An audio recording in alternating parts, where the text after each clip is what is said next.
Today, we're tackling a problem that asks us to analyze an array of integers. The challenge is to determine if every unique number in that array appears a unique number of times. It's a straightforward but insightful test of your data structure understanding.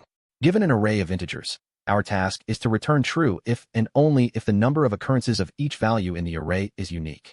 This means if the number 1 appears 3 times and the number 2 appears twice, no other number can also appear 3 times, nor can any other number appear twice. We need to check if all the counts themselves are distinct. A naive approach might involve iterating through the array, and for each element, counting its occurrences by iterating again. We could store these counts in a list, marking elements as visited to avoid recounting. Then, we need a third nested loop to check if any of these counts are duplicates. This leads to a time complexity of n squared, because of the nested loops for counting, and then another n squared, to check for unique counts, which is inefficient for larger inputs. Space complexity would be big O of n to store the counts and visited status. The key insight here is that we need to efficiently store and retrieve counts, and then efficiently check for duplicates among those counts. A hash map is perfect for the first part.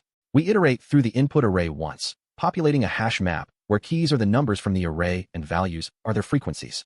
After building this frequency map, we then need to ensure that all these frequency values are unique. For this, a hash set is ideal. We iterate through the values of our frequency map, adding each count to a hash set. If we ever try to add a count that's already in the hash set, it means we found a duplicate frequency, and we can immediately return false.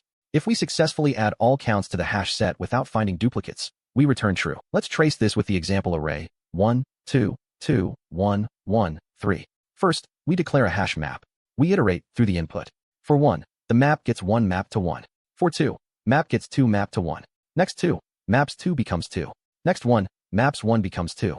Another 1, maps 1 becomes 3. Finally, 3, map gets 3 mapped to 1. Our frequency map now shows 1 appears 3 times, 2 appears 2 times, and 3 appears 1 time. Now, we declare a hash set to store scene counts. We iterate through the map's values 3, 2, 1. Add 3 to the hash set. Add 2 to the hash set. Add 1 to the hash set. Since all additions were successful and no duplicates were found in the hash set, we've confirmed all counts are unique. The final result for our example array is true.